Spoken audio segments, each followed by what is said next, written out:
Creepypasta.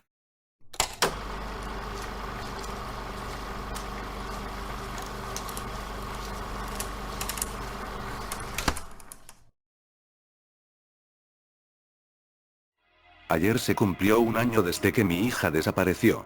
Nunca hubo ninguna nota para el rescate, no se descubrieron los restos y ni siquiera hubo una pizca de evidencia para respaldar las teorías estándares de secuestro u otro acto criminal. Aparte de su ausencia misma, toda la situación se veía impresionantemente limpia. A solo 14 años de edad, había desaparecido sin dejar rastro. Su nombre era Emily. Ahora puedo utilizar ese funesto era con seguridad. Es una bendición agria, una que acarrea un costo enorme para todos nosotros. Cuando Emily desapareció, nos dejó a todos en un estado de ansiedad perpetua. El limbo monstruoso de la incertidumbre. Cada llamada telefónica era una aguja presionada contra nuestra piel, y cada reportaje que se transmitía sobre esa pobre chica que permanecía desaparecida y se presumía muerta se sentía como sofocar nuestras gargantas con agua hirviendo. El no saber, esa es la tortura real. Hasta ayer, en verdad lo creía. Hasta ayer, cuando recibí un correo de un remitente que no conocía. Un correo que declaraba contener la verdad de lo que le pasó a Emily aquel terrible día. Lo siguiente es el contenido del correo. De lo siento 123@mail.com. Asunto: una disculpa por lo que he hecho. Hola, señora Stanfield. No le diré mi nombre. Eso no es importante aún. Lo que importa es lo que he hecho, y lo mucho que me arrepiento por haberlo hecho. Seré breve y honesto. Emily está muerta, yo la maté. Me encantaría decirle que fue rápido y piadoso, pero no fue ninguno. Murió lenta y terriblemente. Imagino que mi gozo inicial del suceso no servirá como ningún tipo de consuelo. Amé a Emily por mucho tiempo de una manera a la que podríamos referirnos como inapropiada. La parte más difícil era saber que ella nunca podría corresponderme, al menos no de la misma forma en la que yo lo hacía, aunque no por falta de intentarlo. Había hecho insinuaciones antes. Muy sencillas, en verdad. Pero ella nunca fue muy receptiva ante mi afecto. Sentía asco hacia mí, y eso me hacía sentir pequeño y enojado. Aunque puedo estar agradecido por el hecho de que nunca le contó nada a usted.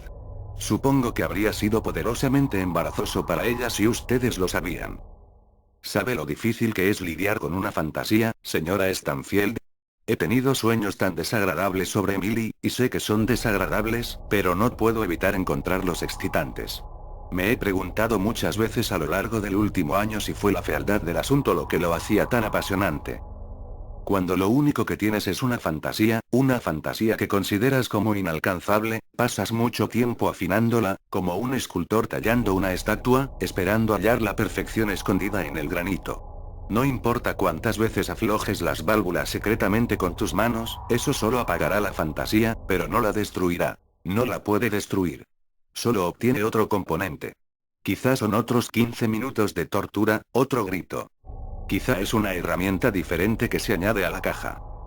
Para cuando la fantasía ha llegado a su punto de ebullición, es muy compleja como para ser satisfactoria si solo se mantiene en la forma de un juego de pensamientos. Tienes que convertirla en carne. Cálida y gratificante carne. Y lo hice, señora Stanfield, en verdad lo hice. Debo ser honesto, no fue tanto sobre querer vivir la fantasía. Fue sobre querer saber si tenía en mí la voluntad de llevarla a cabo. No había dignidad en sacar placer de conjeturas violentas, pero sí lo había en poder decir que tuve el coraje para hacer la única cosa que le podría dar propósito a mi vida. Y hoy, hace un año, demostré que sí tenía el coraje. Mis pequeñas indiscreciones estaban en el pasado. Fui paciente, como un cocodrilo, y jugué el juego largo. Hice que Emily confiara en mí de nuevo con el paso del tiempo. Dejé que se sintiera cómoda cerca de mí, que bajara su guardia. Iba caminando hacia la escuela cuando al fin tomé la oportunidad para hacer mi jugada. Había seleccionado de antemano una cabaña malgastada en el bosque. Preparé unos grilletes e incluso encendí unas cuantas velas para efectos románticos. Aunque admito que más para mí que para ella. Emily estaba ansiosa al comienzo, pero logré convencerla a que visitara la pequeña cabaña conmigo. Detrás de nosotros, la puerta ya había sido cerrada con seguro antes de que ella viera la pistola que yo sostenía. Pero cuando lo hizo, se portó bien y no gritó. Debo decir que estaba un poco decepcionado por eso. No soy un pornógrafo, así que no seré atroz con los detalles de lo que hice. Estoy consciente de que fue perverso, pero poco importa el viento cuando eres un huracán. Toda mi vida fue perversión, oculta y encerrada. Emily fue el canal de esa perversión. Una parte de mí piensa que solo llegué a amarla porque era conveniente, porque era accesible. Usé un martillo, un cuchillo, un par de pinzas y un taladro mecánico. Fue más desordenado de lo que esperaba. Tanta sangre, y tanto de lo demás. En total, pasaron horas hasta que al fin murió, lo cual admiro, pues nunca me dejó divertirme. Emily fue una chica fuerte. Debería estar orgullosa de ella, señora Stanfield. Para resguardar mi propio orgullo, me gustaría decir que no la violé antes de que muriera. No me pude forzar a cruzar esa barrera, sabiendo que sus ojos estarían en mí mientras sucedía. Ese pensamiento me disgustaba. Murió hasta donde sé virgen. Una vez que había terminado con ella por completo, y la euforia de todo ya había pasado, surgió en mí la realización de lo terrible que fue eso que hice.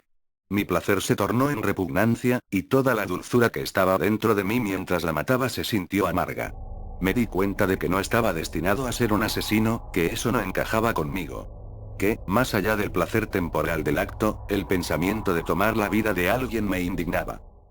Fui un soñador que cometió un terrible pero terrible error, uno que le costó la vida a una joven prometedora. Si había un plan mayor del que todos somos parte, podía sentir que lo que yo había hecho fue un desvío de la ley natural. Estaba decepcionado por mis acciones, y de mí mismo. Ese pequeño experimento me había reventado en la cara por completo. No tenía la habilidad para sobrellevarlo. Una vez que había superado la ola inicial de miedo y pánico, corté el cuerpo de Emily en pedazos pequeños que eran fáciles de cargar. Tomé todos los pedazos, envueltos en tela, y los quemé en el bosque utilizando combustible. Luego de eso, enterré el lote de huesos achicharrados y cenizas, deseando que pudiese simplemente olvidarme de todo. Matar a Emily y hacer las cosas que le hice a su cuerpo no fueron actos de coraje. He comprendido esto a lo largo del último año. Fueron actos de obsesión y cobardía, de una persona que no es lo suficientemente fuerte como para superar sus impulsos más oscuros. He estado invadido por la culpa, envuelto en recordatorios de la vida que he tomado y que nunca podré devolver. Es por eso que he decidido hacerlo más cortés e informarle que tomaré otra vida, la mía. Lo único que podré llegar a ser es un peligro para las personas que me rodean, una bomba de tiempo destinada a estallar y herir a otro inocente. Lo único altruista para una persona en mi posición es removerse a sí misma del problema. Lo siento por lo que le hice a Emily. No espero que me perdone, ni tampoco creo que lo merecería. Solo espero que esto le dé algún tipo de cierre y que le permita seguir adelante. Mis más sinceras disculpas. Tras leer el correo, lloré por horas.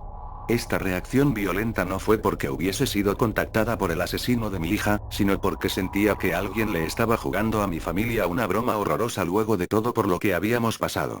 Y en el aniversario de la desaparición de Emily, para colmo. No se lo mostré a mi esposo o a mi hijo. Cargué con la cruz por mi propia cuenta y vestí un rostro valiente para ellos, sabiendo que el aniversario era duro para todos. No dejaría que el monstruo al otro lado de ese correo destruyera a mi familia. Pero esta mañana escuché un disparo sonoro desde la habitación de Joseph, mi hijo. Para cuando mi esposo y yo forzamos la puerta, era muy tarde. De alguna forma, había conseguido un arma y se disparó en la frente. Así que, con esto en mente, te lo preguntaré de nuevo: ¿crees en las coincidencias?